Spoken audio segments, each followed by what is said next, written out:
Esta es la tarde en el continente americano.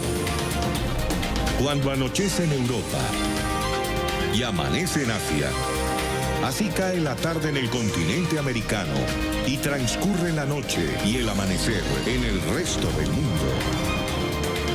La tarde. Hola, bienvenidos a la tarde de NTN 24, el canal de las Américas. Soy Idania Chirino. Como siempre, un gusto y un compromiso acompañarles cada día. Finalmente, el régimen de Nicolás Maduro impidió que viajara a Venezuela. La delegación de la Comisión Interamericana de los Derechos Humanos, que tenía previsto llegar hoy a Caracas para evaluar la situación de los derechos humanos y la crisis en los hospitales. La aerolínea Copa Airlines no permitió a los 3 miembros de la comisión abordar el avión que los trasladaría a territorio venezolano.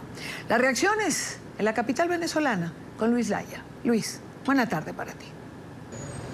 Hola, buenas tardes. El régimen de Nicolás Maduro impidió este martes que los miembros de la Comisión Interamericana de Derechos Humanos que viajarían a Venezuela embarcaran en el vuelo de Copa Airlines que los traería desde la ciudad de Panamá hasta Caracas. Esto a través de algunos chantajes, tal como denunció Humberto Prado, habrían impedido que la aerolínea diera pasajes y vuelo a estos miembros.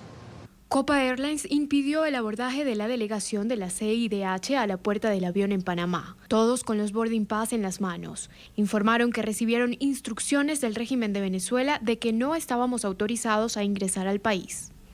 Este martes el régimen de Nicolás Maduro impidió que los miembros de la Comisión Interamericana de Derechos Humanos que visitarían Venezuela embarcaran el vuelo que tomaban desde Panamá. Esto a pesar de tener el boarding pass y de haber cumplido con los requisitos. Una acción que el comisionado del gobierno de Juan Guaidó para los derechos humanos calificó de chantaje. El chantaje hacia la línea aérea Copa a través del Instituto Nacional de Aeronáutica Civil, impidiendo después que toda la delegación estaba chequeada, había sido incluso pasado por migración, no los dejaron abordar. Asimismo, el embajador del gobierno legítimo de Venezuela ante la Organización de Estados Americanos salió al paso, rechazó esta medida y exigió que se respete esta comisión. Condenamos enérgicamente la decisión del régimen de impedir la entrada de la CIDH a Venezuela, cuya visita tenía como objetivo constatar el grave estado de los derechos humanos en el país.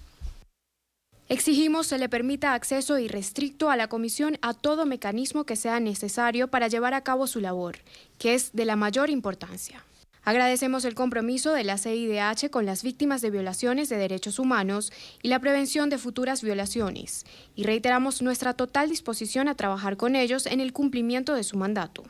Además, denunciaron que el régimen debió garantizar la llegada de la comisión al país, pues acudían en una visita diplomática para constatar derechos humanos. Es que esto revela por qué Venezuela se mantiene en el capítulo 4 de la Comisión Interamericana de Derechos Humanos como uno de los países donde más se violan derechos humanos continuo y sostenidamente. Ante esto, activistas y defensores de derechos humanos en Venezuela explican que este trato a representantes internacionales pone en evidencia el riesgo y peligro que corren las víctimas en el país. Lo que está ocurriendo hoy con la Comisión Interamericana, que la misión no haya podido ni siquiera abordar el avión a Venezuela, significa que estamos cada vez en una situación de mayor riesgo para las víctimas si eso fuese posible. Además, indican que con esta acción pierde Nicolás Maduro, pues empeora la percepción de los países y organismos internacionales con respecto al régimen que hoy lidera. Venezuela no es un Estado constitucional de derecho, que en Venezuela no se garantizan los derechos humanos, porque si en Venezuela hubiese apertura para volver a un espacio de garantía de derechos humanos, sin duda habrían permitido el acceso a la comisión. El comisionado para los derechos humanos por parte del gobierno interino de Juan Guaidó anunció que la Comisión Interamericana de Derechos Humanos se instalará en Cúcuta. Esto para recibir tanto las denuncias de las personas que puedan acercarse hacia esta ciudad del vecino país y que sean trasladados también por parte de defensores de derechos humanos, y también para levantar un informe sobre las condiciones migratorias de quienes se encuentran en esa región y los que han salido desde Venezuela. Ha anunciado que esto se llevará a cabo durante los próximos días, jueves y viernes de esta semana. Desde Caracas, Venezuela, para la tarde de NTN 24, Luis Alejandro Laya.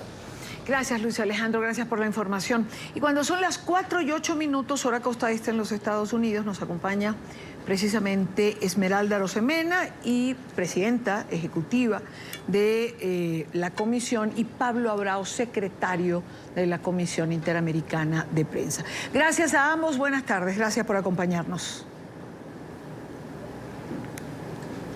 Muchas gracias. ¿Qué razones adujo la línea aérea para no permitir que abordaran el avión que los llevara a territorio venezolano?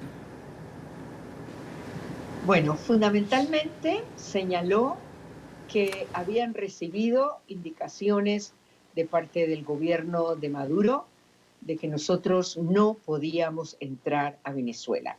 Y le solicitaban a la aerolínea que no nos embarcara. Entonces, la aerolínea señala tener algunas reglas de trabajo y ellos ajustaron la petición que hacía el gobierno. O sea, en resumen, el régimen de Maduro impidió la entrada de la CIDH en el país y obviamente que se instrumentalizó de las empresas aéreas que estaban responsables por nuestro viaje. ¿La línea aérea no tendría potestad para hacer eso? Es decir, ¿la línea aérea no tendría la obligación de montar a cualquier pasajero que tenga el tiquete en la mano en la aeronave y el país toda la potestad de dejarlos entrar o no una vez aterricen? No es la primera vez que eso pasa. Ya hubo un precedente año pasado cuando un grupo de embajadores de la OEA ha intentado visitar a Nicaragua. Y también la empresa aérea responsable en su momento recibió una carta oficial del gobierno de Nicaragua informando que estas personas no entrarían al país. Y las reglas, según nos informan, las reglas de las empresas aéreas establece que cuando hay una información objetiva de que las personas no van a ingresar en el país, es preferible que se obstaculice su ingreso al propio avión en su abordaje. De manera que el elemento más importante en este momento es la conducta del gobierno, que ha adoptado una postura arbitraria de indicar sin razones el impedimento a la entrada en la comisión, hasta porque Venezuela tiene compromisos internacionales, obligaciones a cumplir, está sometida a la Convención Americana de los Derechos Humanos, está sometida a la Convención de Belém do Pará sobre los derechos de las mujeres, a la propia Convención Americana sobre Tortura, a la Convención sobre Desaparición Forzada. Todas essas convenções estabelecem um mandato para a Comissão Interamericana cumprir seu rol de monitoreio e observância e proteção dos direitos humanos no país. E todos eles siguen vigentes. Ahora, tampoco era una sorpresa. Es decir, era lo que se esperaba que hiciera el régimen de Venezuela. Lo había anunciado con anterioridad y lo conversamos con Esmeralda. Es decir, usted y yo el fin de semana hablamos de esta posibilidad y mencionó usted la alternativa de ir a Cúcuta, a la frontera entre Colombia y Venezuela. Así es. Y como bien apuntas, nosotros empezamos a programar un plan B porque teníamos conocimiento de la posición del gobierno y solicitábamos en nuestras informaciones la viabilidad de, a través de Colombia, llegar entonces a la frontera de Colombia con Venezuela en Cúcuta. Y el Estado colombiano nos ha brindado hoy ya la respuesta para que esto efectivamente lo podamos realizar. De esta manera, para la Comisión es importante que nuestra misión alcance uno de sus objetivos. Y sabemos que en esta frontera es un punto muy importante para un importante número de venezolanos y venezolanas que están viviendo crisis migratoria en ese sector y otras necesidades. Por eso, estar allí permitirá a mucha gente, si así bien lo tienen, llegar a presentarle a la comisión sus testimonios como nuestro compromiso. Claro, claro. Ahora, ¿tienen agenda establecida? ¿Cuándo estarían ustedes llegando a Colombia? ¿Cuándo pasarían a la frontera? Sí, la agenda está exactamente en ese momento siendo finalizada. porque estamos recebendo um conjunto de demandas de organizações que estariam em Caracas e outras cidades de Venezuela e que agora nos solicitam ajustar a agenda para incluírselas. Pero basicamente, mañana nos deslocaremos hacia Bogotá para desde ya hacer um traslado hasta a fronteira. Está previsto que próximo jueves e viernes, durante 2 dias integrais, vamos a realizar reuniões em loco com grupos de pessoas que estão aí já, migrantes, asilados, também com algumas organizações que também estão aí, reuniões com organismos internacionais que atuam na fronteira, como o Acnur, o Alto Comissariado para os Direitos Humanos, a Organização Internacional para os Migrantes, e um outro conjunto de organizações que saldrão de Venezuela e vão ir-se até allá, e vítimas também, para encontrar-se com a Comissão Interamericana. Para aqueles que não poderão dirigir-se até allá, a CIDH realizará uma teleconferência para uma visita virtual e ter a oportunidade de oferecer a todas as pessoas que querem prestar seus testemunhos o devido registro e documentação de suas violações a los derechos humanos para integrarse a nuestro informe. Claro. ¿Han hecho contactos con organizaciones no gubernamentales ya en Venezuela? Es decir, para que ellos también tengan la oportunidad de poder acercarse a la frontera, si es el caso, y poder conversar con ustedes. Así es. Estamos aún en el día de hoy haciendo esta relación de comunicación porque nosotros sabíamos que nos iban a estar esperando en el propio Caracas un grupo importante. Quizás no podrán movilizarse con toda la facilidad que esto les demandaría, pero sí estamos en una comunicación permanente con un número muy importante de organizaciones y buscar entonces la manera de hacer esta comunicación. Si no fuera presencial en Cúcuta, como señalaba el secretario Abrao, estaríamos buscando un mecanismo. Y el mensaje que quisiéramos dejar a todos los ciudadanos y ciudadanas de Venezuela es que la Comisión va a continuar su trabajo de monitoreo con todas las herramientas que tenemos a nuestro alcance por nuestro mandato para utilizarlas en beneficio de las personas que demanden ante la Comisión el reclamo de sus derechos. Y estaremos aplicando las medidas cautelares, estaremos haciendo informes de país, estaremos haciendo comunicados de prensa y le pedimos también a toda la información posible que se nos haga llegar para preparar nuestro informe. Claro, claro. Quiero agradecer a Esmeralda Arosemena, presidenta de la Comisión Interamericana de los Derechos Humanos, y a Paulo Abrao, secretario ejecutivo de la misma coalición, por estos minutos con NTN 24. Muchísimas gracias por atendernos. Muchas gracias a ustedes. Como se habrán dado cuenta, pues algunas interrupciones en la comunicación, pero era importante conversar con estos miembros de la comisión, dada la negativa, que ya la sabíamos, que no es nueva, del régimen de Venezuela de que pudiesen ingresar a territorio venezolano. Pero es la noticia y había que conversar con ellos. Son las 4:17 minutos, hora costa este en los Estados Unidos. Revisamos otros temas que hacen parte de la agenda informativa de este día.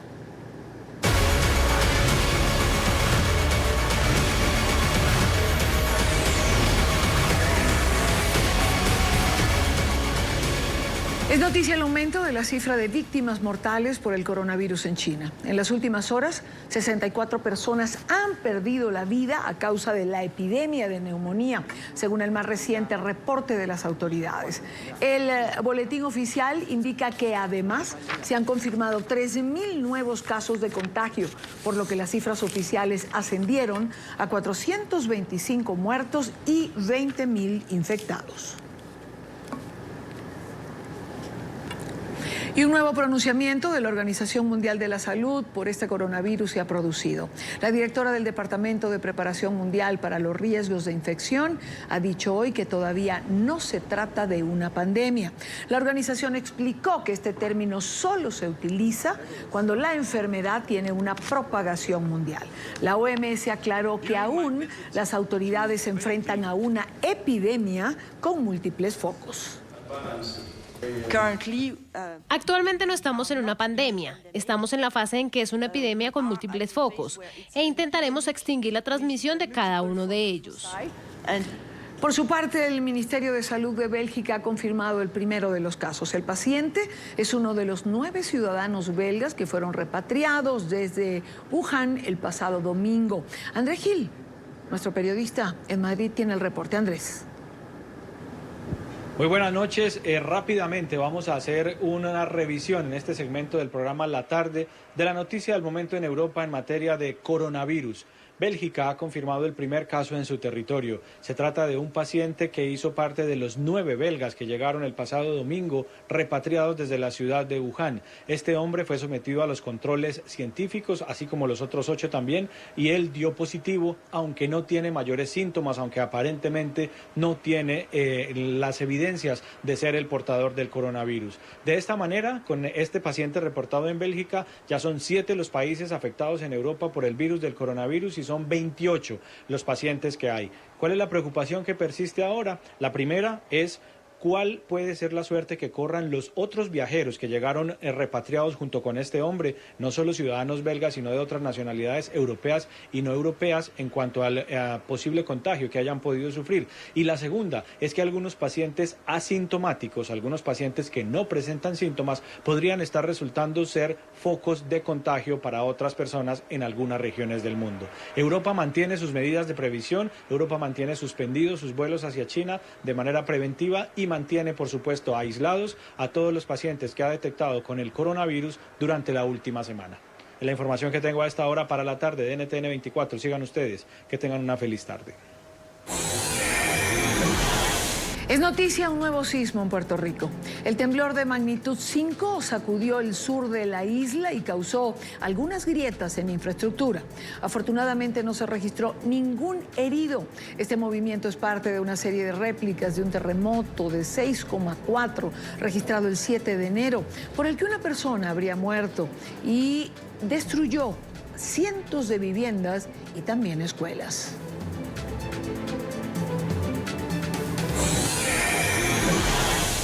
Es noticia una nueva caravana con cerca de 1.500 personas que salió este miércoles de San Pedro Sula para sumarse a los migrantes que se encuentran en Guatemala.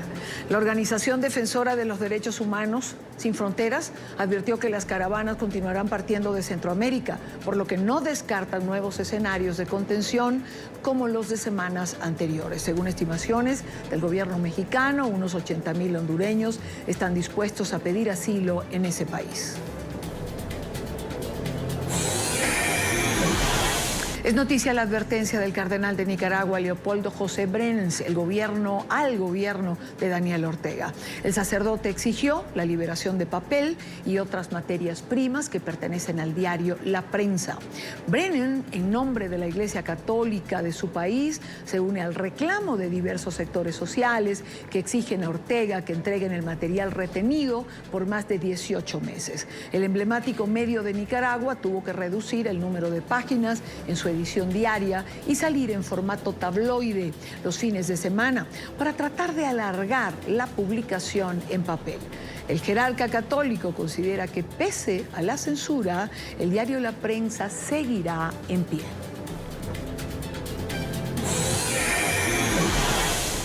Es noticia la muerte del juez argentino Claudio Bonadío, el reconocido magistrado que llevó a la expresidenta Cristina Fernández y a varios de sus exfuncionarios a los tribunales por causas de la corrupción. Bonadío alcanzó el reconocimiento en el país por seguir durante una década los procesos en contra de la actual vicepresidenta, enviar a la cárcel a una ex canciller y poner en conocimiento los desvíos de fondos públicos durante los gobiernos del kirchnerismo. La muerte del magistrado Claudio Bonadío sorprendió a los argentinos desde muy temprano. Las primeras informaciones indican que el juez federal falleció a las 6:20 de la mañana en su residencia en Belgrano. Aún desconociendo la causa exacta de su muerte, sus cercanos y compañeros de trabajo hablan de deterioro de la salud del abogado desde hace varios meses, cuando fue operado de un tumor en el cerebro. Bonadío, que recibía cuidados paliativos, pasaba unos días de vacaciones y había extendido su ausencia de los juzgados al solicitar una licencia hasta el 1 de marzo. Bonadío siempre estuvo en el centro de atención en el país por ser quien en la última década se dedicara a investigar las causas de corrupción que involucraban al kirchnerismo. Estuvo al frente de casos como los de los cuadernos de la corrupción, la denuncia de Alberto Nisman por el memorándum con Irán, Otesur, los sauces, dólar futuro, la primera parte del encubrimiento del ataque a la AMIA y la tragedia de Once. Durante sus intervenciones pidió desaforar y detener a Cristina Kirchner en 2 oportunidades y ordenó la detención del ex canciller Héctor Timerman, además de ordenar allanamientos en la inmobiliaria de Máximo Kirchner en Santa Cruz, motivos por los que la actual vicepresidenta lo consideró como uno de sus peores enemigos. Porque no le tengo miedo a ningún juez pistolero, mafioso ni extorsionador. Yo quiero decirle a todos aquellos que son atacados de esa manera, porque yo lo siento personalmente así, tal vez la más atacada de todas, mi familia, inclusive mi compañero que ni siquiera puede defenderse, que no lo vivan como una humillación, vívanlo como un premio, como una condecoración. Bonadío denunció en múltiples ocasiones presiones y amenazas para que abandonaran las investigaciones en contra de los funcionarios kirchneristas y en contra de Cristina Fernández. Sin embargo, nunca se dejó intimidar. Desde la rama judicial y partidos de la oposición lamentaron el fallecimiento del juez, a quien describieron como un hombre trabajador. El doctor era de trabajar mucho, trabajaba mucho. En diciembre el doctor estaba trabajando y en enero estuvimos en receso judicial, así que hasta diciembre el doctor estaba bien, estuvo en funciones. Mientras se define el futuro de las causas judiciales que Bonadío llevaba, partidos políticos detractores del gobierno de Alberto Fernández exigen que los procesos sigan adelante y se garantice que se haga justicia en cada uno de ellos. Con eso vamos a la primera pausa en la tarde de hoy. Recuerde seguir nuestras cuentas en Twitter, se las dejo en pantalla, siempre con información en tiempo real. En mi cuenta personal leo sus comentarios. Al regreso, esta noche, el discurso del Estado de la Unión, el tercero que pronuncia el presidente Donald Trump, se dirige a los ciudadanos desde el Congreso. ¿Cómo llega el presidente Trump a este discurso? Y por otro lado, ¿qué pasó en Iowa, en las primarias, las primeras, esa primera votación que realizaban los demócratas? De esto hablamos al volver.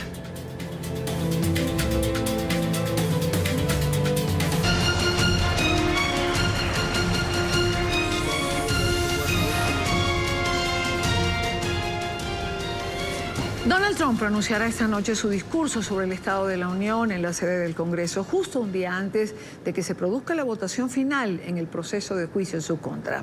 De acuerdo con la Casa Blanca, el presidente de los Estados Unidos enviará un mensaje de optimismo y llamará al legislativo a trabajar juntos, mientras destacará sus logros en materia económica y migratoria, así como la reciente firma del Tratado Comercial con México y Canadá.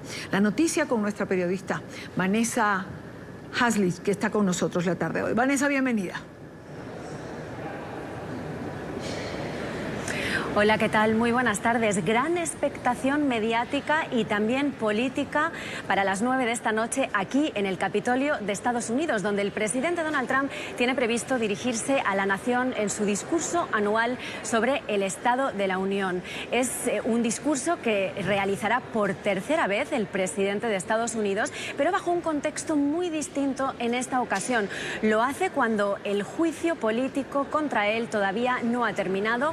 Ha experimentado una pequeña pausa hoy, pero se reanudará mañana en esa recta final que tendrá lugar a las 4 de la tarde y en la que la mayoría del Senado, la mayoría republicana, tiene previsto exonerarle. Hasta que llegue ese momento mañana, hoy toda la atención, como decimos, está puesta en su discurso. Un discurso que este año, como decimos, tiene muchas particularidades. En medio de alta tensión política y bajo la sombra del impeachment, Donald Trump llega al Capitolio para dar el discurso del Estado de la Unión. El mismo hemiciclo donde en diciembre la Cámara de Representantes lo acusó de abuso de poder y obstrucción al Congreso. En esta oportunidad, las divisiones partidistas cobrarán protagonismo, pues la alocución ocurre justo un día antes de que concluya el juicio político contra el mandatario. y un día después de que los demócratas comenzaran las votaciones para escoger a su candidato con miras a derrocar a Trump en las elecciones de noviembre. El tema del discurso es el gran regreso estadounidense, que es como el mandatario define su gobierno, por lo que aprovechará, según ha señalado la Casa Blanca, para resaltar sus alcances económicos y la bonanza que ha beneficiado a los trabajadores de la clase obrera. También efectivos de la administración han asegurado que será un discurso entusiasta, en el que llamará a los demócratas a trabajar juntos en políticas económicas y en otras áreas. Para expertos en materia política, Trump utilizará el podio para generar confianza y continuará haciendo campaña electoral promoviendo sus logros. Además, insisten en que podría evitar referirse directamente al juicio político. Sin embargo, destacan que si en algo se caracteriza el líder republicano es en ser impredecible, por lo que no está claro cómo se conducirá en este tema.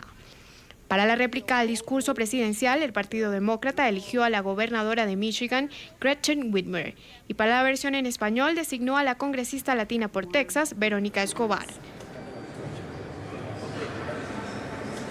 ¿Qué podemos esperar del discurso de esta noche? Los republicanos adelantan que el mensaje del presidente se centrará sobre todo en un tono bastante optimista y en presentar sus logros económicos. Por otro lado, también hemos sabido que habrá un invitado muy especial. Es otro de los temas destacados que podremos continuamente ver en los próximos meses de cara a su reelección, a la que aspira el presidente Donald Trump. Pero, como decíamos, de manera muy simbólica estará presente como único extranjero invitado el expreso político venezolano que también fue jefe de la policía en Caracas, Iván Simonovic. Como decimos, es una noticia que acabamos de conocer. Estará presente como invitado especial el único extranjero, y esto también simbolizará la muestra de la lucha contra el socialismo de Maduro por parte del gobierno de Trump y también su intención de posicionar a la Venezuela de Guaidó en su agenda política.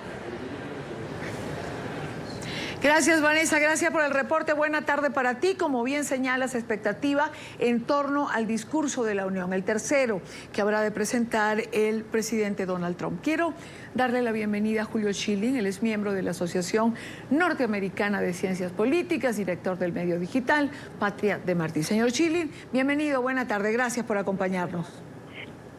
Un placer, Idania, estar con ustedes. A ver, ¿cómo llega el presidente Trump para usted a este tercer discurso de la Unión? Llega como un gran triunfador, igual que podemos decir, gracias a Dios, los Estados Unidos. Primero, yo creo que el reportaje que nos precedió estaba bastante correcto. Es una economía robusta. Estamos viendo las tasas de desempleo más bajas en medio siglo. El incremento en los sueldos impacta precisamente a las personas de la capa de la escala económica más baja. Hay un entusiasmo. La fuerza laboral no ha estado tan grande en más de 15 años. En el factor de relaciones internacional, por ejemplo, la presencia de un opositor de decoro de Venezuela demuestra el cambio de política en cuanto a Cuba comunista, en cuanto al socialismo continental, dándole importancia y moralidad a una política que pone fin al apaciguamiento. Miramos el enfrentamiento del presidente con China, por ejemplo, medida no como un competidor económico, sino como una amenaza a la seguridad nacional. Ningún presidente de ningún partido había hecho eso con anterioridad. Esto es un gran logro porque China es una amenaza. El papel de Irán en el terrorismo mundial es bien conocido. Sin embargo, la administración previa, en efecto, quemó puentes con estados árabes moderados como Egipto, acercándose y favoreciendo a Irán. Todo eso ha sido revertido. Entonces el presidente mencionaron el acuerdo entre México y Estados Unidos.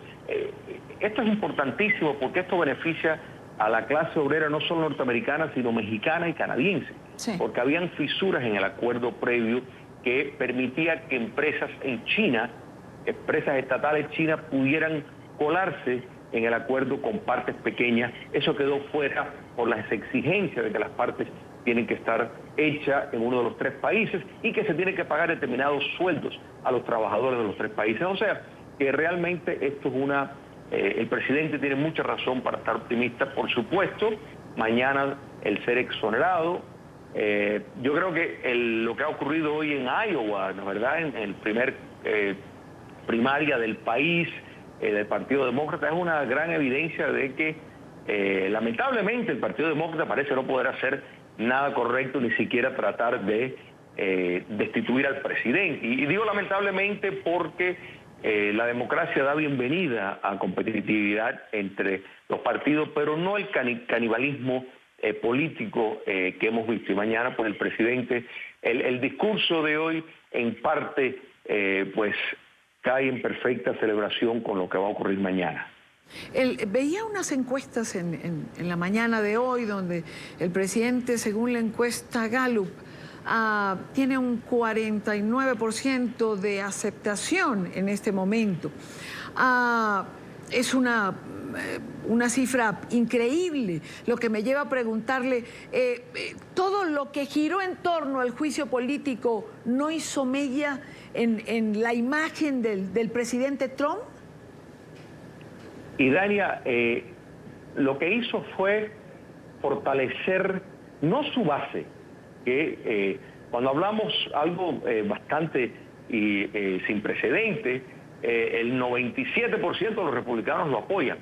Sin embargo, el voto de los independientes, que es al final del día lo que decide las elecciones, abrumadoramente ha rechazado este proceso de intentar sacarlo del poder, porque realmente no ha habido cargos criminales. O sea, cuando hablamos de abuso de poder, bueno, abuso de poder es un tema que se puede relativizar si no contiene un acto criminal, o sea, una violación de una ley, de un estatuto, pues en efecto podemos decir que los rivales políticos de todos los presidentes que han pasado pueden decir que determinado presidente pues abusó del poder. Y la obstrucción del Congreso se basa en que el presidente pues recurrió a los tribunales para determinar quién estaba en el lado constitucional en cuanto a someter o no testigos y documentos.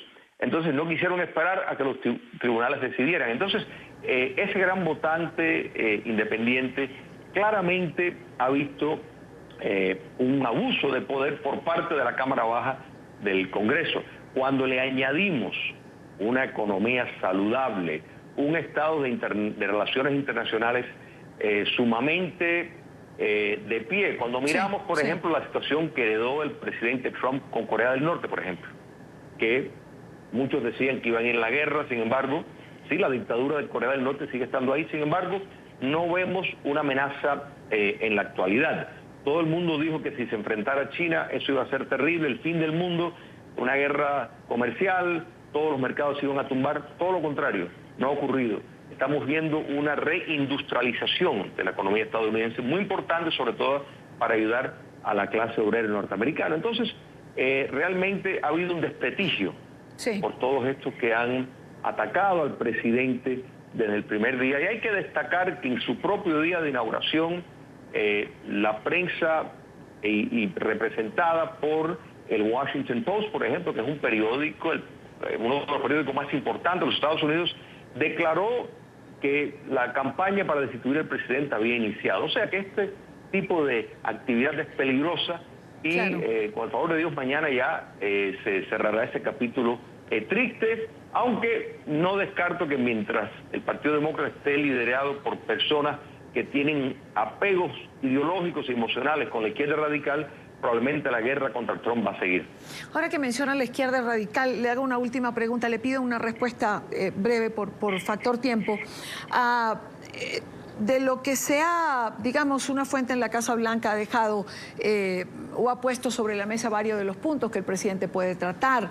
Habrá señalamiento a los demócratas y al socialismo, que es la bandera que enarbolan varios de los candidatos demócratas. ¿Es importante para el presidente hacer esa diferencia? Totalmente, totalmente. Bernie Sanders es un marxista, confeso. Elizabeth Warren pues tiene clara admiración por el socialismo. O sea, para el presidente esto es una victoria fácil en el 2020. Estoy seguro que lo va a mencionar. Pues quiero agradecer a Julio Chilen. Gracias por habernos acompañado. Cómo no, un placer. Buena tarde para usted. Cómo no. Son las 4:45, hora costa este de los Estados Unidos. Vamos ahora, creo que tenemos ahora, tenemos algo con nuestro compañero Gustavo Alegret. Esta noche vamos a tener una transmisión especial, por supuesto, sobre el discurso del Estado de la Unión. El programa Cuestión de Poder tendrá analistas que van a acompañarlo para hacer un análisis previo, por supuesto, un comentario previo y posterior a lo que sea la intervención del presidente Donald Trump.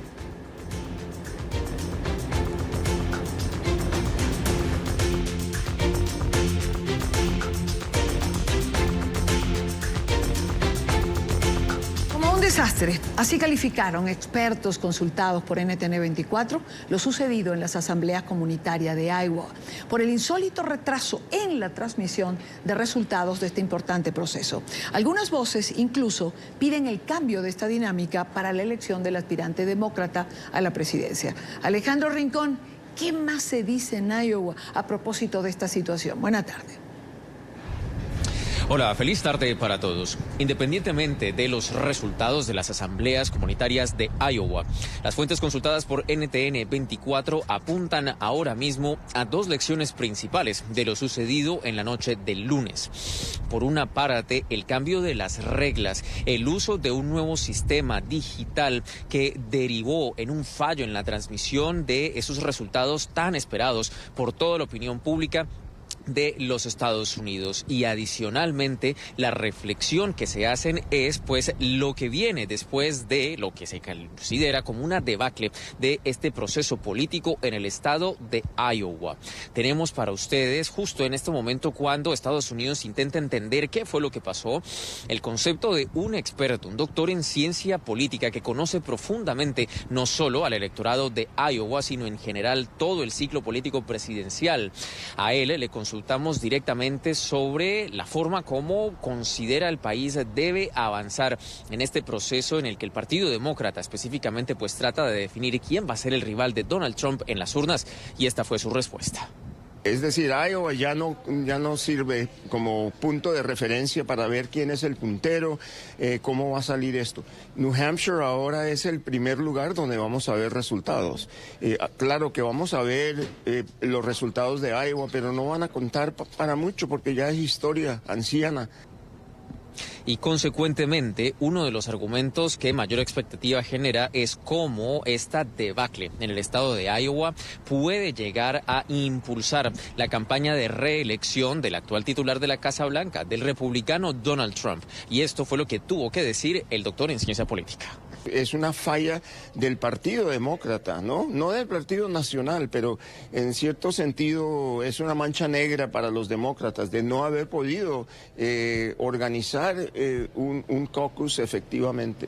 Entre tanto, el bloque de precandidatos por el Partido Demócrata a la presidencia de los Estados Unidos parece haber ya pasado la página a lo sucedido en Iowa. La mayoría de ellos, justo en las horas posteriores a las asambleas comunitarias, cuando empezaba a ser claro que no habría resultados, pues decidieron no esperar y emprender viaje hacia New Hampshire, el lugar donde continúa esta contienda por la nominación presidencial. Allí avanzarán los eventos de campaña, eso obviamente pues esperando que este proceso de primarias pues arroje unos resultados concretos y permita al país tener una sensación precisa de quién empieza a ser el favorito para ganar la nominación del Partido Demócrata. Un proceso que se esperaba tuviera lugar aquí en Iowa, pero que finalmente no sucedió. Es lo que tenemos para ustedes por ahora. Continúen con más en la tarde. Gracias, Alejandro, gracias por la información. Nos acompaña Fernando Treviño, estratega político demócrata. Señor Treviño, gracias por estar aquí. Buena tarde. Buenas tardes, gracias por la invitación. ¿Qué pasó en Iowa? ¿Por qué hemos llegado a este punto de no tener resultados, de no saber qué es lo que pasó? Bueno, con un afán de modernizar el proceso y con un afán de hacerlo más transparente, el Partido Demócrata en Iowa decidió desarrollar una nueva aplicación para teléfonos inteligentes y así poder reportar los números. Desafortunadamente hubo una falla técnica y el sistema no funcionó y se están teniendo que reportar los números de manera antigüita, como se dice en México, con papel. Hay récords de todas las votaciones, hay documentación, no hay ningún riesgo de que haya habido fraude, ni mucho menos. Simplemente el proceso de reporte se está tardando mucho más porque el sistema nuevo no funcionó y se está teniendo que hacer de manera manual. Ahora, no hay forma alguna de que haya fraude, señala usted, y seguramente será así, pero evidentemente hay un factor instalado en los candidatos o en los votantes, que es el factor de la desconfianza. Totalmente de acuerdo. Creo que después del caso probado de fraude y de interferencia internacional por parte de Rusia en las elecciones del 2016, los votantes están preocupados de que esto se pueda volver a dar y esto no ayuda sinceramente a esa preocupación. Pero como te digo, está aprobado, el mismo Partido Demócrata en el estado ya lo revisó, las campañas lo han aceptado. Esto no se trata de esto en ningún momento, simplemente el sistema no funcionó, pero tienes razón, esto no ayuda al proceso democrático, esto no ayuda al proceso interno de los demócratas y bueno, ahora hay que esperar a ver cuál es el siguiente paso aquí en New Hampshire. Claro, la pregunta sería, señor Treviño, ¿no tenía que estar suficientemente probado este sistema antes de ponerlo en uso el día de ayer? Totalmente de acuerdo. Eso es algo que el Partido Demócrata en el estado de Iowa tiene que discutir, tiene que revisar por qué no se hicieron esas pruebas con anterioridad. Eso no hay manera de negarlo. Entonces, ahorita creo que lo más importante que están dando estos resultados, por lo menos los números internos dentro de las mismas campañas, es que la campaña está literalmente indecisa, ¿no? Más abierta que nunca. Desde hace varias semanas se pensaba que Joe Biden iba a ser el candidato que tenía la viabilidad para ganar y después de los resultados de ayer se prueba que Iowa no va a ser suficiente, que incluso New Hampshire no podría llegar a ser suficiente, sino que los verdaderos estados que van a empezar a decidir esta elección son los estados que reflejan la diversidad del país, como Nevada y como Carolina del Sur. Ahora, señor Treviño, por otro lado, digamos que todo esto también le ha dado gasolina al presidente Trump. Para hablar de ineficiencia, para hablar de los demócratas, para hablar cómo no se hacen las cosas bien, y se ha perdido el impacto, es decir, el impacto político que tenía que tener este resultado el día de ayer, cuando hoy ya pasamos al discurso de la Unión y mañana la votación en el Senado. Es decir, los demócratas han perdido una gran oportunidad. Totalmente de acuerdo. El presidente Trump siempre va a encontrar alguna razón por la cual atacar a los demócratas y por cual criticar el sistema. Entonces, eso no me preocupa realmente. Lo que sí preocupa, y tiene razón, es el momento que se perdió para campañas como la de Joe Biden o como la de Bernie Sanders o como la de Pete Buttigieg, de poder arrancar ese siguiente paso declarando una victoria en Iowa. Entonces, eso tiene razón. Creo que las campañas que están a la cabeza, o por lo menos en las encuestas que están en la cabeza, perdieron ese momentum, perdieron esa oportunidad de tomar ventaja. Y aquí, insisto, le abre la posibilidad a los candidatos que están mejor posicionados en Nevada y en Carolina del Sur para poder retomar ese momentum. Quiero agradecer a Fernando Treviño, estratega político demócrata. Muchísimas gracias por estos minutos con nosotros. Un saludo, gracias. Igual para usted. Buena tarde. Y antes de ir a la pausa, los cuerpos del exjugador de la NBA, Kobe Bryant, y su hija Gigi, y las otras 7 víctimas mortales del accidente de helicóptero registrado el pasado 26 de enero fueron entregados finalmente a sus familiares. El equipo forense determinó que la causa de muerte de las 9 personas fue un traumatismo por fuerza contundente y la forma del fallecimiento fue certificada como accidente. La Junta Nacional de Seguridad de Transporte continúa investigando la causa del siniestro, para lo que ha reunido pruebas en la escena. La agencia ha dicho que está investigando el clima como un factor clave en este accidente.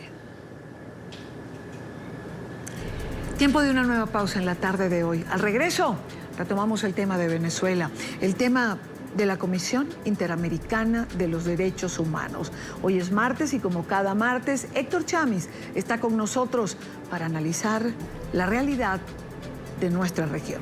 Varios puntos para discutir con él. Ya venimos. Continuamos con más en la tarde de hoy. Los diputados de la Asamblea Nacional de Venezuela han rechazado que el régimen de Nicolás Maduro impidiera el viaje de los delegados de la Comisión Interamericana de los Derechos Humanos, que se disponían a constatar la violación sistemática de estos derechos en Venezuela.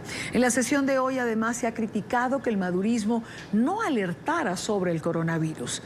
También se ha producido un acuerdo en torno a la reelección de Luis Almagro en la OEA. Pero todos estos detalles los tiene Luis Gonzalo Pérez, que ha preparado un reporte para nosotros. Luis Gonzalo. Y Dania, muy buenas tardes y amigos televidentes. En medio de la compleja crisis del sector salud que atraviesa Venezuela, los diputados de la Asamblea Nacional aprobaron el día de hoy un acuerdo sobre la epidemia del coronavirus, ya que el régimen madurista no da protección al ciudadano. Sí, tenemos en puertas una pandemia y la verdad verdadera, la realidad, es que la tragedia que vive Venezuela nos hace muy vulnerables frente a la presencia del coronavirus en nuestro país. La dictadura ha impedido que nosotros tengamos un sistema de salud adecuado. Este régimen ha impedido que nosotros podamos lograr que en caso de que se presente esa pandemia en Venezuela, tengamos las posibilidades de atenderlo adecuadamente. Ya que el Ministerio de Salud no ha emitido ningún boletín oficial ni divulgado información para la prevención de dicha epidemia, la Asamblea Nacional tomó la iniciativa de hacerlo. El diputado José Manuel Olivares, desde el exilio, ha presentado una propuesta de acuerdo para atender eso, pero además hizo el trabajo de preparar un manual para la prevención y para la atención de esa enfermedad. Por tanto, la Asamblea Nacional aprueba hoy ese acuerdo y aprueba también el manual, pero además aprueba la difusión del manual para llegarle a los ciudadanos, para llegarle a la gente. La situación va más allá de solo prevenir. Los parlamentarios aseguraron que Venezuela no tiene la capacidad sanitaria para combatir un virus de este nivel. Sino que además de eso nosotros tenemos un sistema de prevención que es casi nulo. Al día de hoy, yo lo he denunciado muchas veces, las madres venezolanas no tienen cómo vacunar a sus hijos. El proceso de vacunación de los bebés entre 0 y 2 años, que amerita vacunas periódicamente, se ha vuelto un proceso de quien lo puede pagar. Por otro lado, los legisladores no perdieron la oportunidad de dar respaldo a la reelección de Luis Almagro como secretario general de la Organización de Estados Americanos, al mismo tiempo que rechazaban que la dictadura de Maduro no haya dejado venir a la CIDH. Sin embargo, vemos hoy cómo el régimen usurpador de Maduro ha impedido el ingreso de la Comisión Interamericana a nuestro país, con lo que hemos visto que se ha incluso evitado que se suban al avión en Panamá para que no llegaran a Venezuela. Esto no tiene una razón distinta que el hecho de que se pretende seguir metiendo bajo la alfombra el sucio que representa que nuestro país hoy es un régimen forajido en materia de derechos humanos. Sí, primero el respaldo a Almagro es un acto de justicia. Nosotros tenemos mucho que agradecerle a Luis Almagro por haber luchado por la libertad y la democracia de Venezuela. Lo ha hecho con profundo desinterés y lo ha hecho enfrentándose hasta a su propio partido político en Uruguay. Por tanto, nosotros lo que hacemos es un gesto de reconocimiento y de agradecimiento a Luis Almagro. Mientras el régimen de Nicolás Maduro impide que la Comisión Interamericana de los Derechos Humanos llegue al país para constatar las claras violaciones de los derechos humanos, los parlamentarios de la Asamblea Nacional los esperaban para llevarlos a los principales hospitales del país, como estaba el Hospital de Niños JM de Los Ríos. Quien les reportó para la tarde de NTN 24, Luis Gonzalo Pérez. Cuando son las 5:04, quiero saludar a Gonzalo Jimioc, director vicepresidente del Foro Penal Venezolano. Gonzalo, buena tarde, gracias por estar aquí. Siempre a la orden, buenas tardes. ¿Qué demuestra esta acción del régimen de Nicolás Maduro? ¿Cuánto pierde o qué gana? Bueno, hay un refrán muy viejo que dice que el que no la debe, no la teme. Yo creo que lo que esto demuestra es que ciertamente las deudas que tiene el gobierno venezolano desde hace ya mucho tiempo en materia de derechos humanos con sus ciudadanos y con los organismos de tutela de los derechos humanos son muy altas y que precisamente no quiere que eso es lo que se evidencie, que eso es lo que se muestre. Por eso el gobierno impide la llegada de estos delegados de la Comisión Interamericana de Derechos Humanos a Venezuela. Eso es lo que está demostrando este gobierno en este momento con esta negativa de admisión de esta delegación de la Comisión Interamericana de Derechos Humanos. Ahora, Gonzalo, luego de esta decisión, luego de que la comisión no puede ingresar a territorio venezolano, hay un plan B. ¿Es buena opción Cúcuta, que es lo que están planteando? De hecho, ya se ha decidido que jueves y viernes ya estén allí. Bueno, definitivamente la mejor opción hubiera sido que esas entrevistas tuvieran lugar aquí en territorio venezolano. Pero ante la imposibilidad de esto, pues también sí, es buena opción acercarse hacia la frontera con Venezuela y en ese sitio fronterizo pues tratar de recabar directamente la información que se les niega en el territorio venezolano. No, sí, es una buena opción y de todos modos en los tiempos modernos no hay nada que pase por debajo de la mesa. Es muy difícil ocultar la información y además la tecnología permite con mucha facilidad hacer llegar esos testimonios, esas informaciones, esos documentos que se necesitan a estas instancias para que estas instancias se hagan un panorama muy claro de lo que es la realidad de Venezuela. De manera tal que sí, yo sí creo que ante la imposibilidad del plan A, esta implementación de este plan B, pues sí va a funcionar también. Hay casos de los del Foro Penal o casos que el Foro Penal ha llamado desaparición forzada, o lo ha calificado así. Hay denuncias de más arrestos políticos y hostigamiento del régimen. ¿Cómo está ahora mismo este efecto que el Foro ha denominado puerta giratoria? ¿Ha bajado el índice de encarcelados o por el contrario? Bueno, al día de hoy tenemos registrados 382 presos políticos registrados y verificados, 382 presos políticos en el país.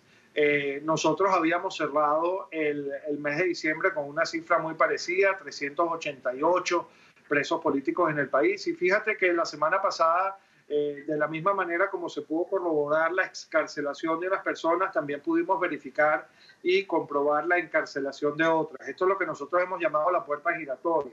¿Qué es lo que pasa? Que el poder no tiene verdadera voluntad de hacer cesar el uso del sistema de justicia y de los órganos de seguridad como armas de represión, de intolerancia. Por eso es que este número de presos políticos, desde el punto de vista estrictamente estadístico, no baja. Es verdad, algunos salen de la cárcel, pero primero, no salen en libertad plena. Y segundo, esas celdas que quedan vacías son inmediatamente llenadas con otras personas que son encarceladas, lo que te demuestra que la vocación represiva del poder y violatoria de los derechos humanos de las personas todavía se mantiene y no hay ninguna disposición a hacerlo cesar. Quiero agradecer a Gonzalo Gimioc, director y vicepresidente del Foro Penal, por acompañarnos en la tarde de hoy. Gracias, Gonzalo. Gracias por estar aquí. Muchas gracias a ustedes. Un placer conversar con ustedes. Igual siempre tenerte en el programa. Importante tener el punto de vista de una ONG al interior de Venezuela a esta negativa por parte del régimen de no permitir el ingreso de la CIDH a Venezuela. Como cada martes nos preparamos para nuestra conversación de esta hora con Héctor Chamis, profesor de la Universidad de Georgetown y columnista de Infobae y también de ntn24.com. Y analista ya permanente de este programa. Héctor, bienvenido. Buena tarde para ti. Un gusto saludarte, Idania. Igualmente para nosotros tenerte. Bueno, varios temas, digamos, en la agenda de hoy. Evidentemente me gustaría comenzar por la negativa del régimen de no permitir la entrada de la comisión de la CIDH a Venezuela, cosa que ya sabíamos porque ya lo habían anticipado, pero llegar hasta el punto de prohibirle a la aerolínea Copa, pues que no los montara en el avión, simplemente que no los trasladara a Venezuela. Bueno, ese es el procedimiento cuando alguien es rechazado por la autoridad migratoria de un país. Se le informa a la aerolínea para que impida su abordaje. Entonces eso no es agradable, pero tampoco es sorprendente. En realidad sí esperábamos en un sentido que esto ocurriera, pero también había dudas que pudiera ocurrir lo contrario, que sí fuera admitida la comisión en función de haber sido admitida la misión de Naciones Unidas en su momento, con la propia comisionada Michelle Bachelet y su equipo. Y dado que además una parte de su equipo quedó en Venezuela realizando las tareas correspondientes, y si bien era improbable, porque la Comisión Interamericana de Derechos Humanos tiene otro valor, es parte de la OEA, y entonces el régimen decidió directamente no admitirlos, que además es una declaración de tipo político respecto a la OEA, no solamente respecto a una comisión que está investigando derechos humanos. Bueno, tú lo has dicho, ¿no? Es una posición política respecto a la Organización de Estados Americanos. Maduro la ha descalificado y la descalifica cada vez que puede. Descalifica al secretario Almagro, descalifica su quehacer, descalifica lo que Almagro hace en el continente, descalificó a la OEA y al secretario tras la observación en Bolivia. Es una posición clara y definida. Es decir, el régimen venezolano trabaja en contra de la Organización de Estados Americanos y particularmente en contra del secretario Almagro. Sí, me sonreía mientras te escuchaba, Idania, porque Almagro no es el único, no tiene exclusividad en ese punto, porque es parte del discurso oficial de Nicolás Maduro descalificar, insultar y agredir verbalmente, al menos, a diversas personalidades extranjeras que cuestionan su permanencia en el poder, la usurpación de Nicolás Maduro del poder, como es el caso, dado que está allí con una elección fraudulenta, reconocida por toda la comunidad internacional de carácter democrático, ¿verdad? Ahora, en contraposición del régimen venezolano, ya que mencionamos a la OEA y al secretario Almagro, la Asamblea Nacional acuerda hoy, lo decía nuestro corresponsal y lo tengo justo en la mano, Héctor, a firmar la gestión del embajador Luis Almagro en la Secretaría General de la OEA, respaldar su reelección para el periodo 2020 y 2025. Hay varios considerandos, pero quiero referirme a uno en particular, ¿no? El que señala todos los intereses creados, considerando que todos los intereses creados alrededor del socialismo del siglo XXI, el Foro de Sao Paulo y el Grupo de Puebla, tienen como prioridad el volver a controlar las organizaciones internacionales panamericanistas con el fin de silenciar las denuncias y detener cualquier acción que vaya en contra de su objetivo de expandirse por todo el continente. Hay varios considerandos más, pero este me parece importante porque pareciera, o por lo menos es lo que aduce este comunicado para apoyar la reelección de Almagro, que Almagro garantiza que la Organización de Estados Americanos siga defendiendo los principios democráticos, que de lo contrario, organizaciones, como bien lo dice, como el Foro de Sao Paulo, pueden tomar de nuevo organizaciones como la OEA. Es una excelente declaración, yo también lo leí, reparé en ese mismo aspecto. Es una declaración de la Asamblea Nacional, la única institución democráticamente electa y por ende legítima de Venezuela.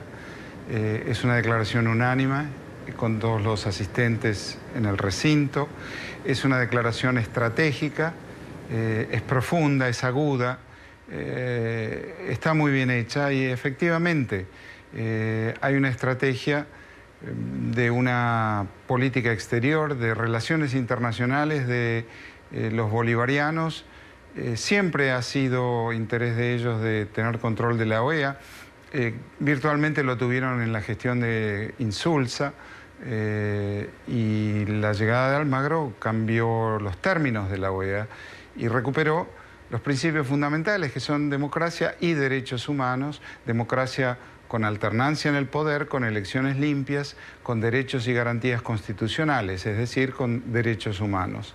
Y el Foro de Sao Paulo ha sido estos años, la CELAC, en algún momento UNASUR, que ya está en decadencia, y por la vía de la influencia del ALBA, que es Cuba y Venezuela, Castro y Chávez, ejercer influencia con una política exterior agresiva, incluyó en su momento a Petrocaribe, en la diplomacia del petróleo, cuando los precios del petróleo eran altos y cuando Venezuela tenía influencia, que aún conserva en algún sentido, en alguna proporción, pero sí, para toda esta gesta, esta estrategia bolivariana, la OEA sería la joya de la corona, definitivamente.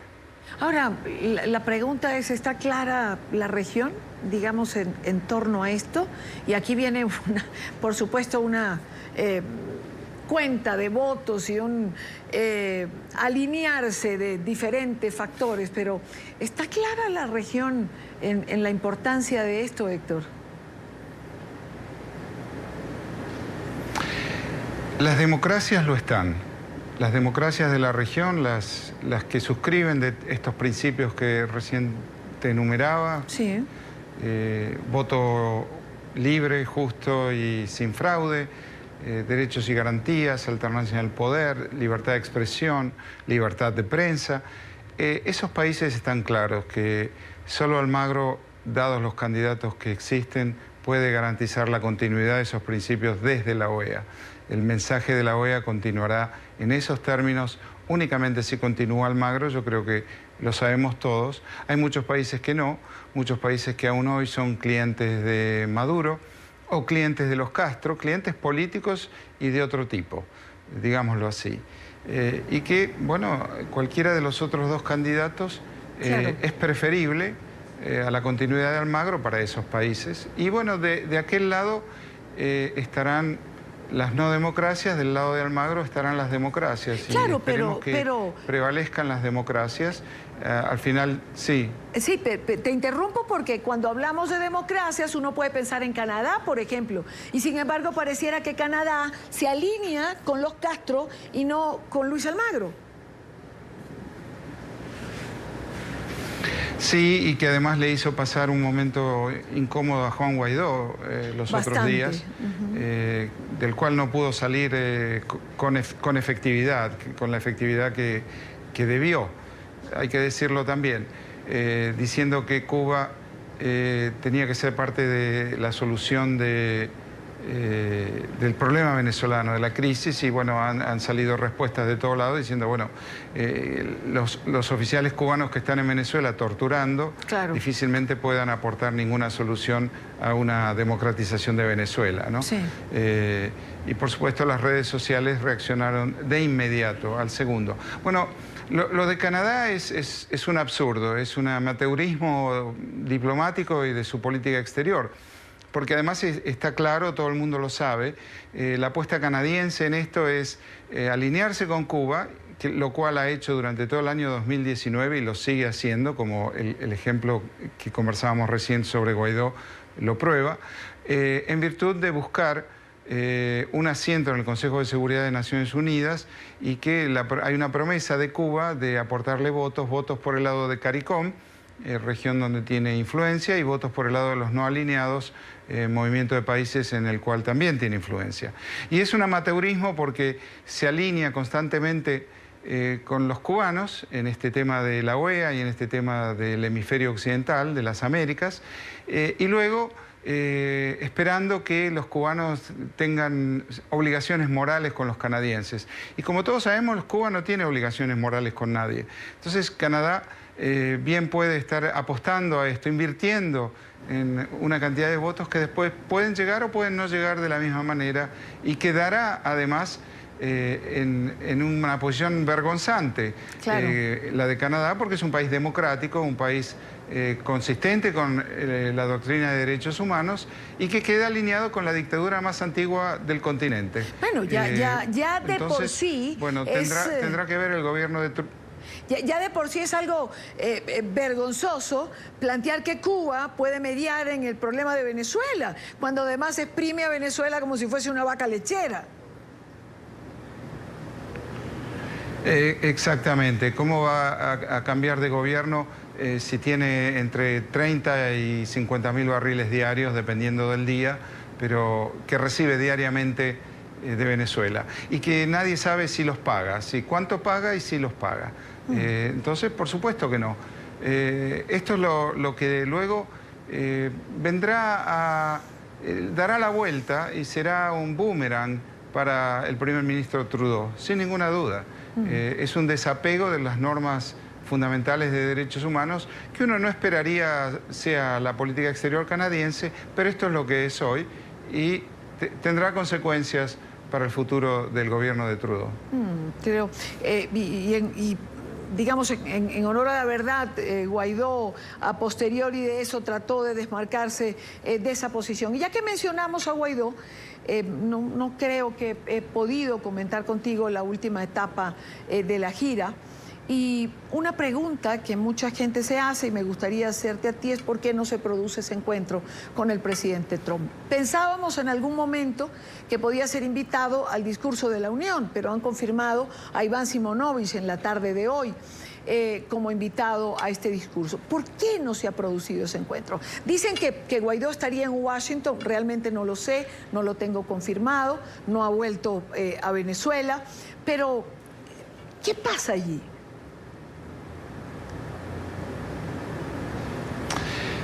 No tengo esa información, no puedo contestarla.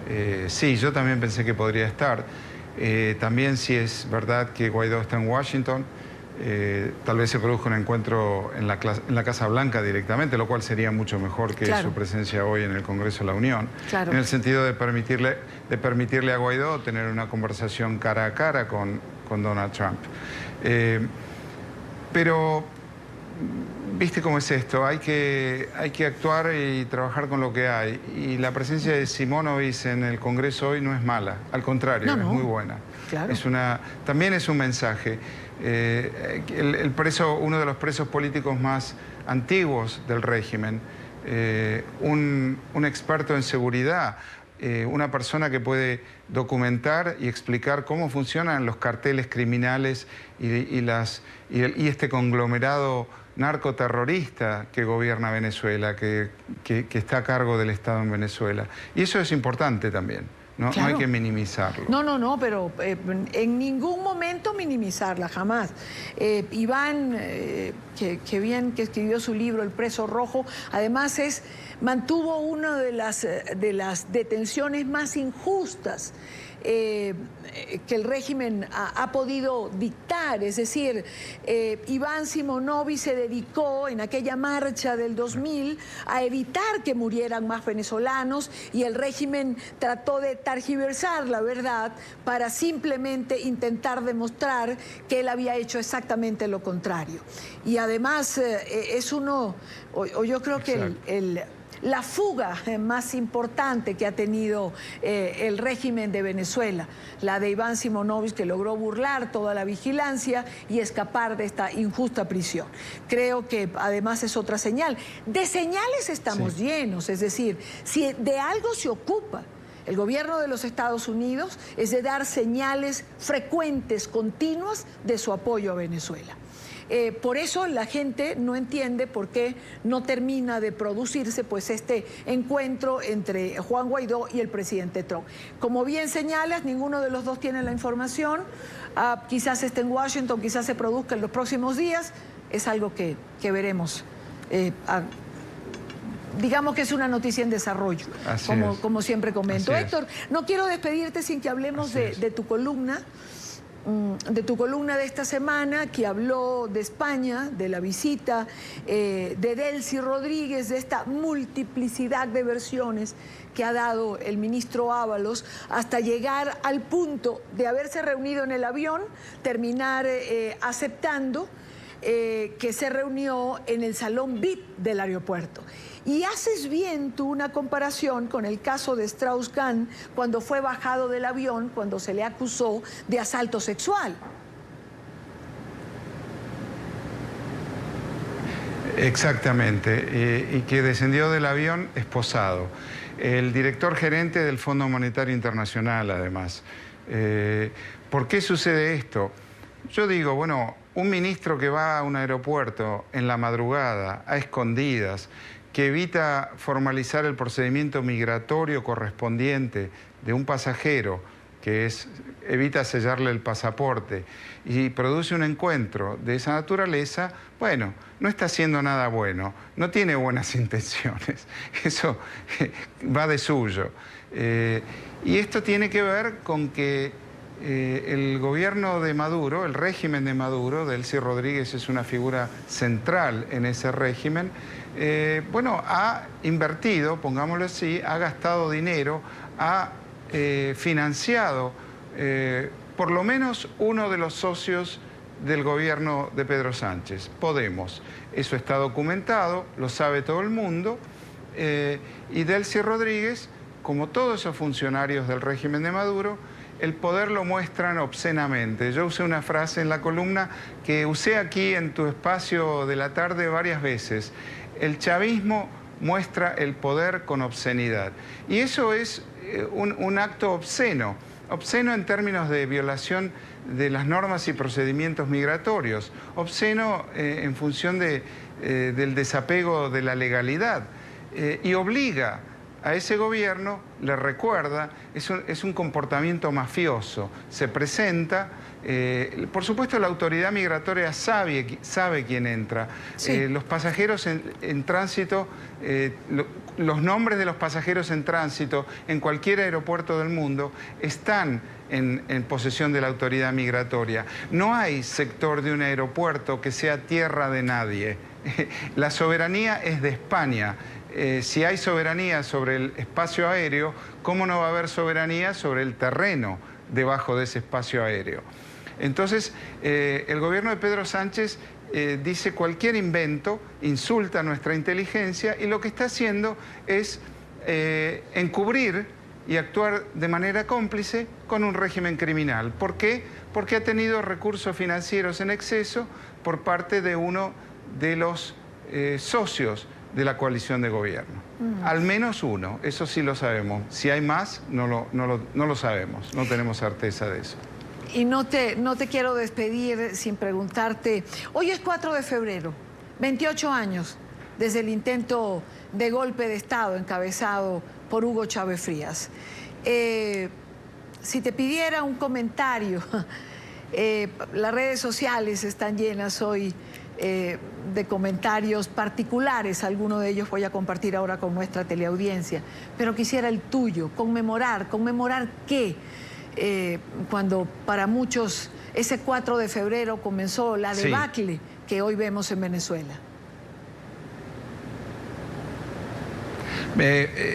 La pregunta la aprecio tremendamente porque tuve un pensamiento al respecto y lo voy a compartir contigo y con toda tu audiencia, Idania.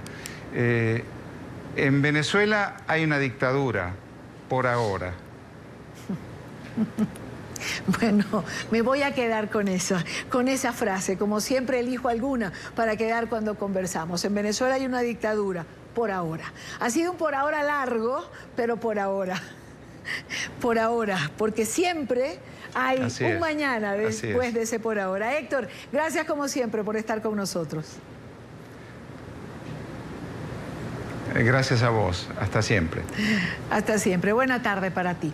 Y hablando de este 4 de febrero, de esos 28 años, comparto con ustedes algunos de los tweets, algunos de los mensajes que se han publicado en las redes sociales. Leonardo Padrón, dramaturgo, escritor, escribía en su cuenta de Twitter: 4 de febrero, fecha oscura para Venezuela.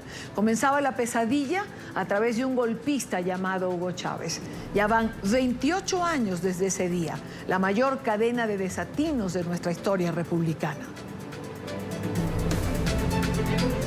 Elizabeth Fuentes, escritora, periodista, trinó: un día de luto, nuestra desgracia tiene fecha de nacimiento. También la periodista Mari Montes escribía en redes sociales, en su cuenta de Twitter, el 4 de febrero de 1992 es una fecha de dolor y vergüenza. Dolor por las muertes que causaron los frustrados golpistas que fueron derrotados a media mañana, y vergüenza porque esos militares traicionaron su juramento y asesinaron civiles desarmados y a sus propios compañeros de armas. Con eso nos vamos a la pausa en la tarde de hoy, cuando son las 5:30 exactamente, hora costa este, 6:30, hora Venezuela. Hacemos una pausa, regresamos en breve. Quédese con nosotros, aún queda más en la tarde de hoy. Vamos a tener la oportunidad de conversar con el presidente del Tribunal Electoral de Bolivia, que ayer recibió la presentación de la lista de candidatos. ¿Qué viene ahora? Se lo contamos al volver. Bolivia está oficialmente en campaña presidencial. Ayer se presentaron las listas ante el Tribunal Supremo Electoral, que confirmó la inscripción de 8 binomios de cara a las elecciones del 3 de mayo. Los primeros en acudir al tribunal fueron los representantes del Movimiento al Socialismo. Luis Arce, quien será el candidato presidente a presidente, y David Choquehuanca para vicepresidente. También se confirmó la inscripción de la mandataria interina Yanine Áñez, el expresidente Carlos Mesa, el líder social Luis Fernando Camacho. También se registraron candidaturas para el Senado. ¿Cuál es el proceso a partir de ahora? Saludamos a nuestro próximo invitado. Quiero saludar en esta parte del programa, cuando son las 5:39, hora costa este, Salvador Romero, presidente del Tribunal Supremo Electoral de Bolivia. Señor Romero, bienvenido, buena tarde para usted. Buenas tardes, mucho gusto. Quedaron finalmente inscritas para tener la opción de participar en las elecciones del próximo 20 de octubre. Las candidaturas que se presentaron ayer finalmente son 3 de mayo. El día de ayer, cumplido ya el 25% del proceso electoral, se registraron 8 organizaciones y registraron sus candidaturas para la presidencia y para la Asamblea Legislativa. ¿Qué haría, señor Romero, que un candidato quedara fuera de la contienda? Se lo pregunto porque entiendo que una vez registrados hay un lapso de tiempo para dar una respuesta por parte del organismo. Hay 4 o 5 grandes razones por las cuales las listas que se entregaron ayer podrían ser modificadas. La primera es porque una organización no haya cumplido con el requisito de la paridad y alternancia de género. Bolivia se sitúa en la vanguardia mundial por el porcentaje de parlamentarias. Este es uno de los logros importantes que tiene el país y debe ser preservado por las fuerzas políticas y por el organismo electoral. En caso que una lista no cumpla con este requisito, debe ser enmendada para cumplir con la paridad y alternancia de género. Es una primera razón por la cual puede ser modificada. Una segunda razón podría estar vinculada con el incumplimiento de los requisitos que exige la ley para que una persona sea candidata. Una tercera razón podría estar vinculada con la impugnación a una candidatura y que el Tribunal Supremo Electoral estime que ella está bien fundada.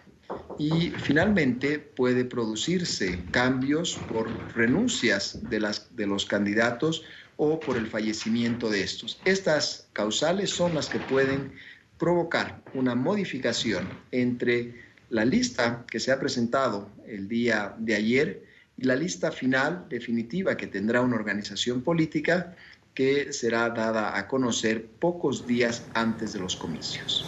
Si uno de los candidatos no cumpliera con los requisitos, señor Romero, ¿se elimina el binomio o solo esa candidatura o una de las candidaturas en particular? Salvo que concierne el tema de paridad y alternancia de género, en cuyo caso está comprometida la lista como tal y debe producirse una enmienda para asegurar el cumplimiento de este requisito, todas las otras causales que he señalado, la renuncia la impugnación, el incumplimiento de un requisito, el fallecimiento, conciernen de manera individual a los candidatos. ¿Completamente despejada la duda sobre la legalidad de la participación de la presidenta Yanine Áñez en las próximas elecciones? Todos los candidatos en este momento están en un proceso de evaluación que hace el organismo electoral del cumplimiento de los requisitos por parte de los candidatos. Esta es una fase que dura durante una semana, en la cual el organismo electoral está evaluando la documentación presentada para que los candidatos puedan subsanar estas dificultades, y si es que son superadas las observaciones, los candidatos quedan en condiciones de competir. Caso contrario, quedan al margen del proceso electoral.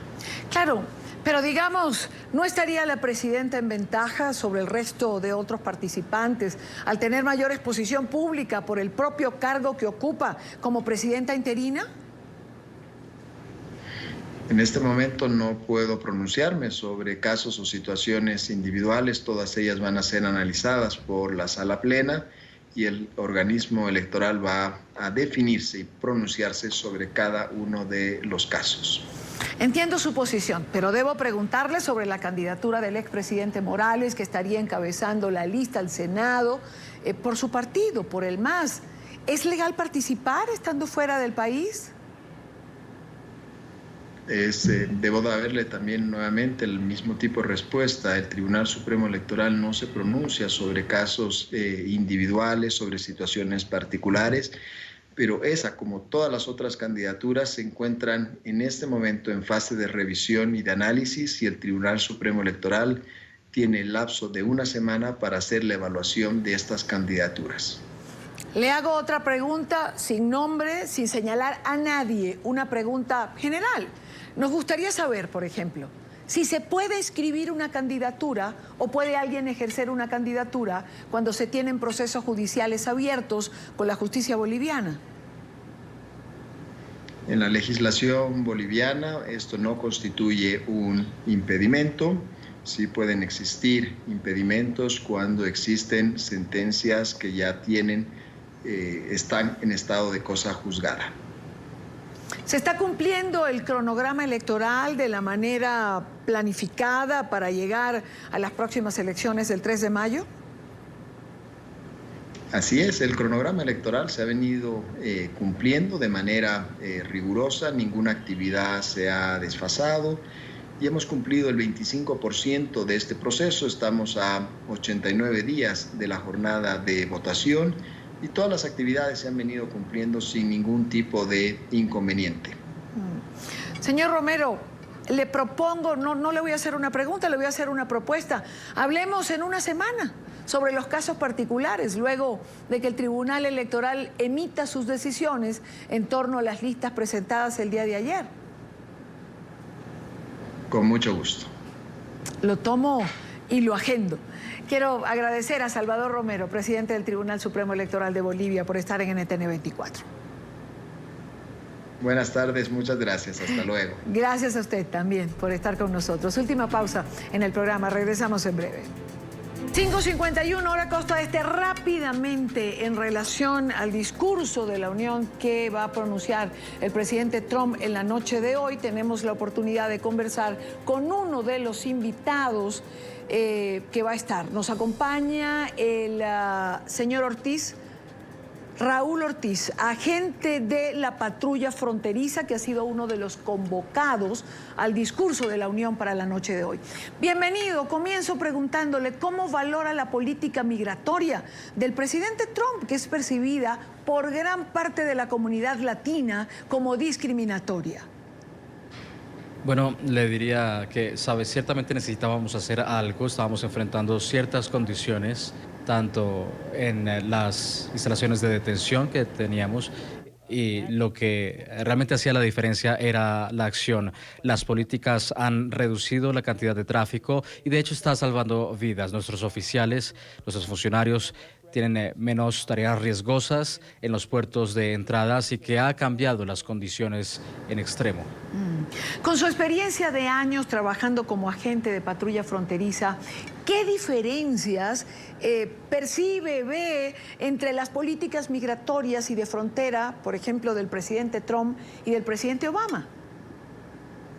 Le diría que en mis 20 años la administración nunca ha demostrado tanto apoyo a la patrulla fronteriza y lo hemos visto de esta administración. He trabajado en 2013 cuando tuvimos la crisis de los niños no acompañados. No fuimos visitados por nadie de la administración en esa época. Cuando habla sobre las condiciones que enfrentamos, ciertamente ha pasado en los últimos 5 o 6 años, pero hemos tomado acciones, hemos construido instalaciones para asegurarnos que podamos cuidar de los migrantes que nos encontramos allí, pero también nos ha permitido enfocarnos en la seguridad fronteriza y es algo muy, muy importante. ¿Es realmente el muro, como dice el presidente Trump, una solución? Lo digo porque la mayoría de inmigración ilegal que hoy hay en Estados Unidos llegó con visa, llegó de forma legal y luego decidió quedarse. Sí, no sé si hay muchas más personas que tengan más experiencia que yo cuando se trata de seguridad fronteriza. He estado en Afganistán y les puedo decir que la infraestructura funciona. No solamente es un sistema de muros, es la mezcla correcta de tecnologías, de número de agentes en la primera línea y también nuestras alianzas con las agencias federales y locales. Es algo grande y estamos asegurándonos de que las comunidades entiendan lo que estamos tratando de lograr. Raúl Ortiz, agente de la patrulla fronteriza y uno de los invitados en el discurso de la Unión de la noche de hoy. Antes de cerrar el programa, hoy es 4 de febrero, se celebra el Día Mundial de la Lucha contra el Cáncer, una fecha promovida por la Organización Mundial de la Salud, el Centro Internacional de Investigaciones sobre el Cáncer y la Unión Internacional contra el Cáncer, con el objetivo de crear conciencia y de movilizar a la sociedad para avanzar en la prevención y control de esta enfermedad. De acuerdo con cifras de estas instituciones, cada año se diagnostican en el mundo más de 14 millones de nuevos casos y la enfermedad provoca unas 9,6 millones de muertes al año.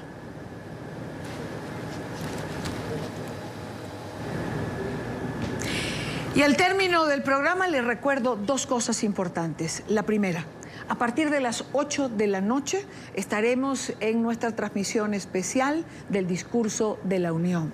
Gustavo Alegret estará con ustedes con invitados previos y posterior al discurso del presidente Trump para brindar un análisis del mismo. Y luego recordarles, termina la tarde, comienza la noche. Jefferson Beltrán tendrá hoy el debate o el tema sobre el panorama político electoral en Bolivia. Llegamos al final de la tarde de hoy. Recuerden seguirnos en nuestras cuentas de Twitter, revisar el desarrollo de todas las noticias internacionales en nuestra página web www.ntn24.com, donde encuentra además nuestra señal en vivo. Se lo digo siempre, conéctese a la información, conéctese a NTN24. Les espero mañana a la misma hora para compartir, debatir, analizar la agenda informativa del día. Buena tarde para todos.